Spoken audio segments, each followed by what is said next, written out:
Eu me prestei a ler o livro e quando eu fiquei sabendo que eu vim aqui, eu dei uma relida, né? E eu já falei que eu vejo muita coisa, tal. E se tem alguma coisa que eu represento, Ciro, é meio que o flow aqui, a gente faz, que é essa indústria, digamos assim, mais moderna do Brasil. Da comunicação, das artes, da tecnologia, os programadores. Eu fico emocionado de ver que quando eu vou pra fora no Brasil, qualquer feira de tecnologia, tem lá o stand dos brasileiros e eles estão, cara, aos trancos e barrancos com seus robôs, com seus projetos. A gente tem o Rafael Grassetti, se eu não me engano, eu sempre erro o sobrenome dele. Grassetti. Ele é diretor de arte, simplesmente, talvez, do jogo mais importante que existe no planeta, que é o God of War. Né? Aí os fanáticos de videogame vão brigar. Mas assim, é indiscutível que é um dos títulos mais importantes, né? Tá ali no panteão das obras mais importantes. Tantos brasileiros que estão representados, assim, por essa indústria que eu faço parte. Lendo o teu livro, tem uma hora que você tá falando sobre a questão do câmbio. E você tá falando especificamente de como a gente vai ter que, num primeiro momento, sacrificar de alguma forma esse impulso consumista de trazer coisas de fora, de comprar esses produtos tecnológicos como câmeras, notebooks, esse tipo de tecnologia, porque a nossa balança comercial não consegue dar conta disso com, enfim, agropecuária e, enfim, outros tipos de produção nacional que ainda está nesse estágio onde a gente só tem a matéria-prima e a gente não consegue, né, fazer outra coisa. Então, a minha pergunta, Ciro, é nesse sentido. Eu li isso e eu fiquei pensando... Tem espaço nesse plano, no curto prazo, para um fomento a esse tipo de indústria? Eu te pergunto isso porque eu queria ser muito franco. Todas as pessoas que eu conheço, seja de esquerda, extrema esquerda, até as pessoas direitas, elas evadem o imposto alfandegário em algum momento. Eu conheço empresas que não existiriam se eles não tivessem, de alguma forma, comprado equipamentos no Mercado Livre, sem imposto. E isso que gera uma dúvida em mim, porque eu quero dizer assim, é simples, a gente não produz câmera nacional, a gente não produz computadores nacionais. Muito importante. A gente não produz nada dessas coisas. Aí, hoje em dia, ainda tem um quociente que você está muito ligado nisso e eu quero te trazer esse dado. O nosso jovem... que encontra na tecnologia, na edição de vídeo, na arte gráfica, uma oportunidade de... Eu conheço jovens que sustentam a família, hoje em dia, que não tem emprego regular, fazendo arte digital. Aqui no Flow, eu sei que vocês têm muita gente que trabalha com vocês, colaboradores. Como é que esse cara compete hoje em dia, comprando um computador com uma tributação altíssima, e depois ainda o câmbio, que não ajuda, com um cara que eu entro online hoje em dia num site de freelance internacional, e como é que ele compete com o editor americano, indiano, japonês, que paga quase nada de imposto, num câmbio super mais baixo, que tem todo equipamento muito melhor que o nosso, e o cara com um computador, a Pandora... Essa mistura, pra mim, ela é muito complexa de se entender, e eu queria que você me explicasse se a gente vai ter que aguardar um pouco, ou se dá pra gente caminhar, e quais são as medidas que a gente consegue encontrar pra... Rolandinho, a primeira grande questão, de novo, para ser complexo... Desculpa, eu fiz uma pergunta gigante. Não, fez muito bem, mas é o centro da estratégia. Primeiro, a crença de que o mercado tem resposta para isso deve ser morta. Porque o mercado tem algumas distorções, do ponto de vista global, comparado com o Brasil. Coisa prática. Por exemplo, por que a China está fazendo o que está fazendo? Ela tem 3 características que nós não temos por média no empreendedorismo brasileiro e global. Primeira característica, financiamento dramaticamente barato. Olha, juro de novo. O dinheiro é barato, né, para conseguir, é isso. Mas muito. Traduzindo para as pessoas, se você quer emprestar alguma coisa... Você é o seguinte, na China hoje, você quer abrir uma fábrica de câmera, você toma dinheiro emprestado com 30 anos de prazo para resgatar, 5 de carência e juro de 5% ao ano. Percebe? Que delícia. Então, qualquer pessoa que quiser empreender, não vai empreender neste ponto de vista. Financiamento. Isto aqui é política que faz. É claro, mas ele tem razão. Tem razão, imagina. Está com a ideia de empreender e cadê? Segunda, a assimetria competitiva, que é o liberalismo. A brasileira descuida de estudar isso. Eu não sou tosco ideológico, eu vivo antenado nas coisas do mundo. Então, segunda característica, escala. Escala é o quê? Invariavelmente, um produto ou serviço prestado em gigantesca quantidade, o preço final por unidade dele é mais barato do que custa produzir a mesma coisa, ou um similar, em pequena quantidade. Claro. E você consegue a matéria-prima mais barato também, porque você negocia Você muito... ganha escala de reduz os custos e reduz a lucratividade, a fração de centavo e tal. Mas vende muito, então No Brasil, 7 em cada 10 empregos vem de pequena empresa, que por definição trabalha em pequena escala. Então nós estamos estrangulados no juro, estrangulado na escala e terceiro, chave de inteligência da tua resposta. Tecnologia. Então, o último estágio da arte será o que vai sobreviver. Todos os estágios antecedentes ao último estágio da arte, setor a setor, morrerá ontem ou anteontem. Não será amanhã, vai morrer hoje, no mais tardar. Porque todos estaremos informados do último estágio da arte em matéria tecnológica, né? Então, essas 3 características não são alcançáveis via espontaneísmo individualista do mercado. Perfeito. Nós precisamos resolver o problema, então, que o Brasil precisa ter um projeto nacional... Rapidinho, só para deixar claro. O que você está dizendo é... Sozinho... A tecnologia, a parte da tecnologia que vai sobreviver é a tecnologia de ponta. de última geração. De ponta. O resto vai morrer o resto anteontem. Tende a desaparecer. 100%. Por isso que a gente não sobra compra, por exemplo, um celular velho. Né? Por isso que ninguém usa mais máquina de escrever. É com essa característica. Pode acontecer um vintage no vinil, pode acontecer um vintage na Polaroid. Percebe? Mas, sob o ponto de vista do mass consumption, quer dizer, consumo de massa, terá as características de sofisticação tecnológica de ponta, mega escala e financiamento dramaticamente barato na origem. Até na arte, na internet, que é isso que eu tô querendo dizer para traduzir. 100%. O Cinema é distribuição. Tá certo? Você pode ter uma puta peça. Eu vi um filme indiano, eu gosto de ver filmes iranianos, indianos, coreanos. A Coreia está bombando nisso e é um bom exemplo para nós brasileiros. Então, Ciro, até o YouTube, veja bem, youtubers americanos, olha que fenômeno interessante.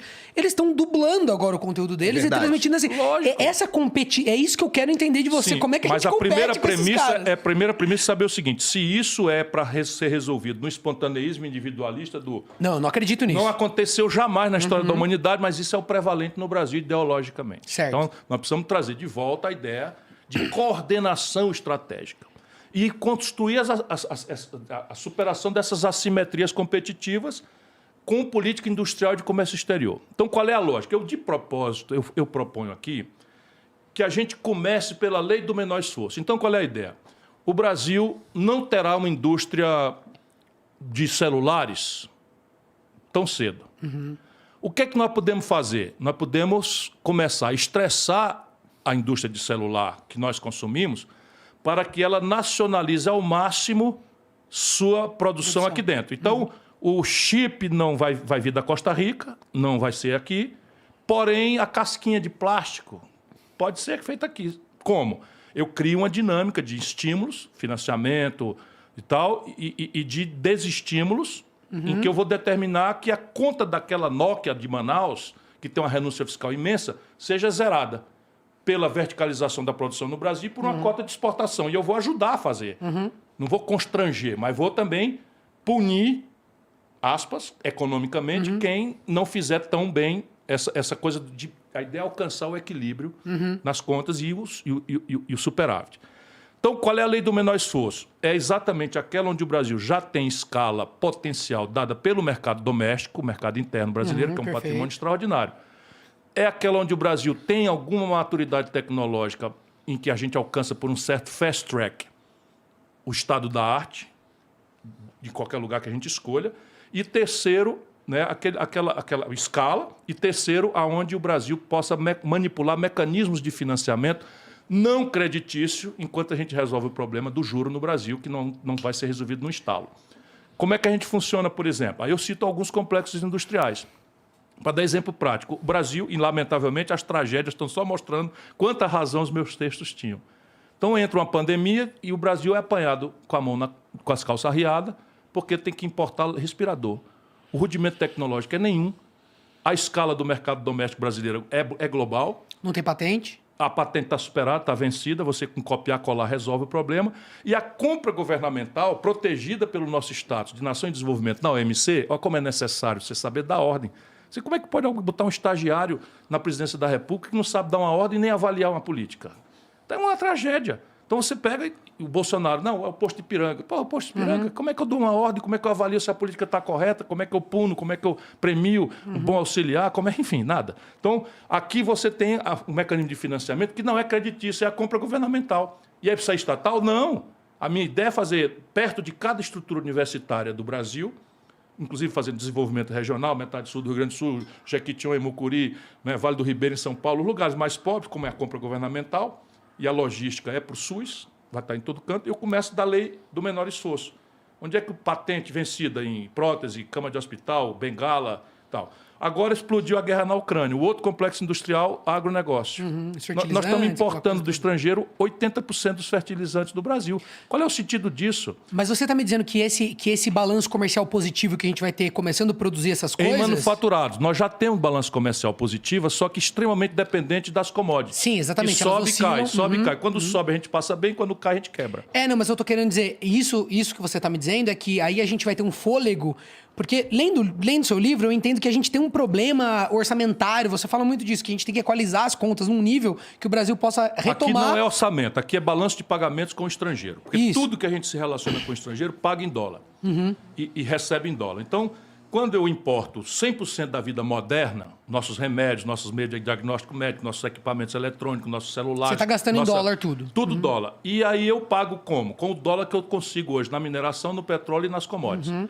Isso vai para preço lá em cima, a gente passa bem. Isso desce, é o que explica, por exemplo, o Lula e o PT estavam vendendo 1 tonelada de minério de ferro por $130, quando o Lula estava bombando. Quando a Dilma caiu, a mesma turma estava vendendo por $38.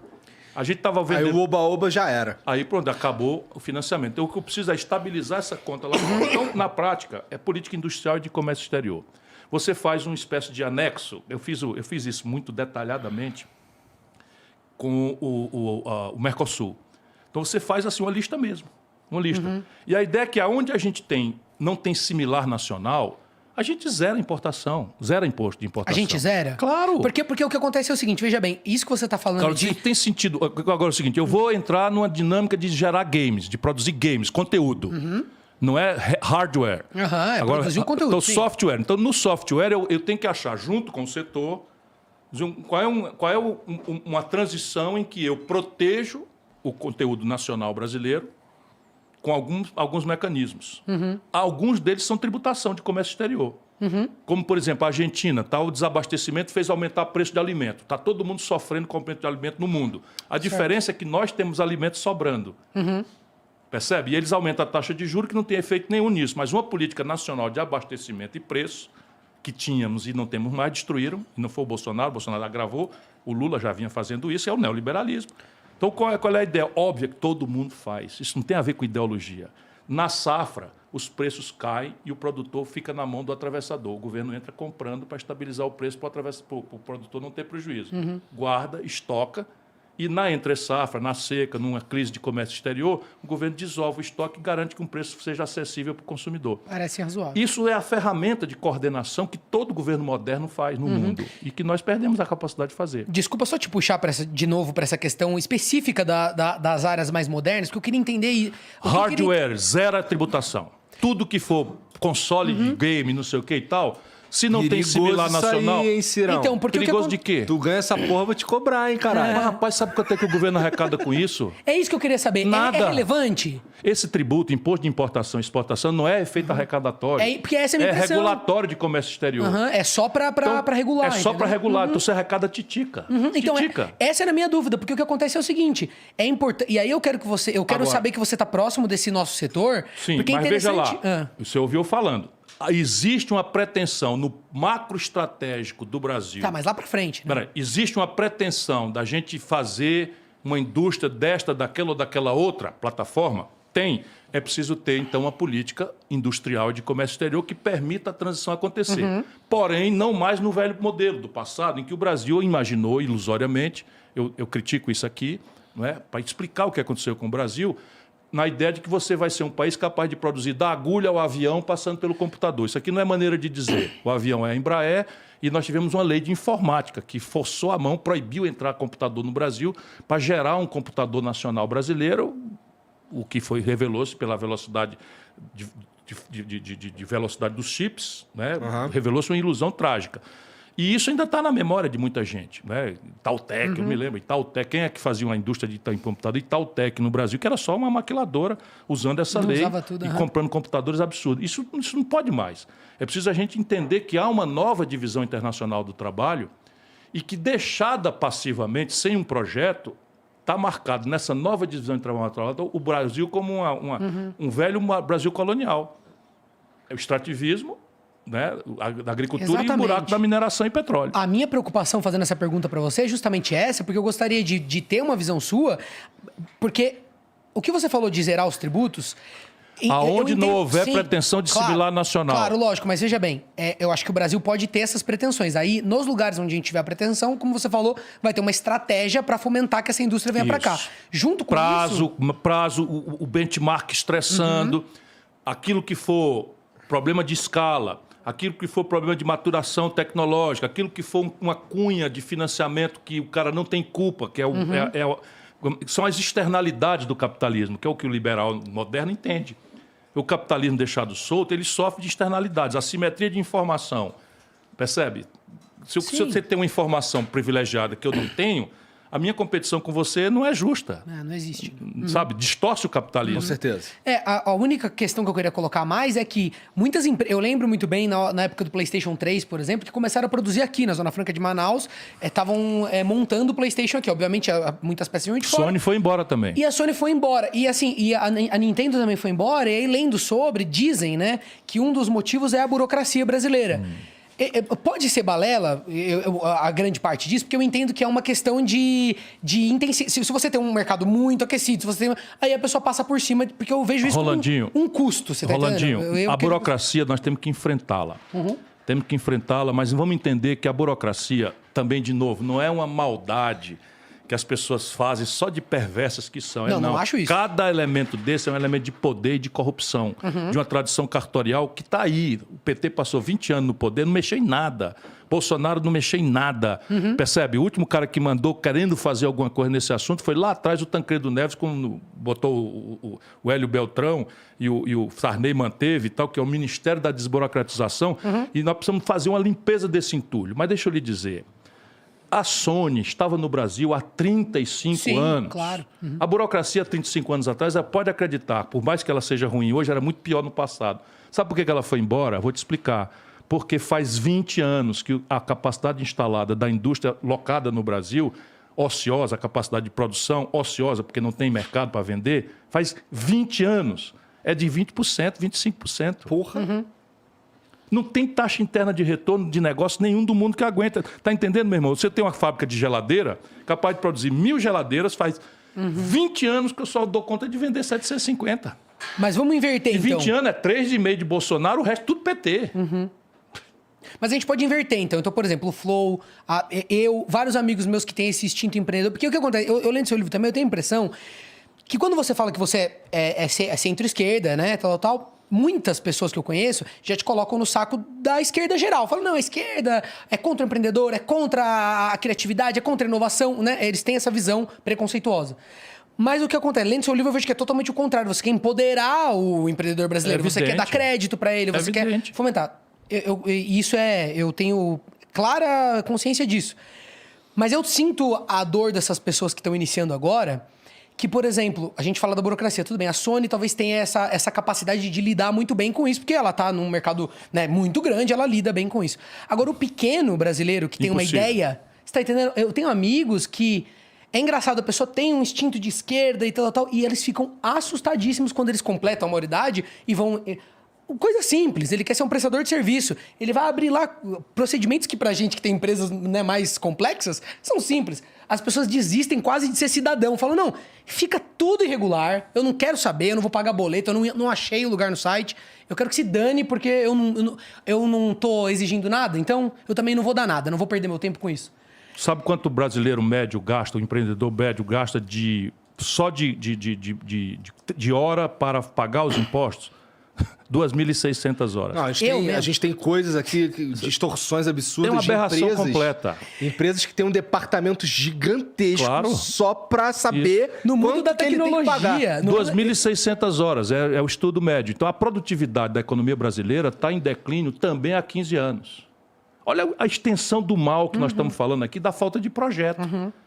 A falta de projeto, essas coisas vão acontecendo. Então, aí percebe? E a burocracia, ela tende a se aferrar quando começa a ficar esse conflito selvagem. Então, o que você tem que fazer? Por exemplo, nós estamos experimentando, eu uso sempre o Ceará, porque lá no Ceará a gente meio que experimentou coisas concretas. Agora nós estamos com um novo projeto de estabelecer que uma empresa, se tiver determinados padrões ali e tal, não pode demorar mais do que 24 horas para abrir. Nossa, que sonho. Percebe? No meu governo, eu, por exemplo, eu estabeleci que uma coisa com algoritmo. É muito simples tecnologicamente você acabar com determinadas aberrações da burocracia. Por isso que irrita, porque a gente que trabalha com tecnologia, você fica... Então você como é com possível? algoritmo, você pega um algoritmo e tal, estabelece uma história de contribuinte e estabelece um intervalo. No meu caso era 5%. Acima recebia uma carta elogiando. Então tinha um algoritmo que dizia a empresa Flow, não sei se chama Flow, deve contribuir pelo padrão dela, deve contribuir com X. Se ela contribuiu com X mais 5% ou mais isso, eu recebi uma carta do fisco dando os parabéns como contribuinte exemplar, não sei o que e tal. Se ela contribuiu abaixo de 5, ia uma carta dizendo o que aconteceu. Você errou ou quer que a gente vá aí fazer uma fiscalização? A fiscalização só ia se persistisse o conflito e fazia profundidade de 5 anos. Para quê? Para não ter que fiscalizar nada e criar a cultura do coisa. Isso tudo está à mão no Brasil de fazer. Nós vivemos uma administração analógica. A administração pública brasileira é analógica. Por isso que eu fico chocado. Como é que pode os artistas, os intelectuais deste país, sabe, terem como líder um cara cuja compreensão de mundo é a apologia da ignorância. Sabe, isso me choca. Porque isso puxa a nação para trás. É uma bola de chumbo agarrando o Brasil no passado.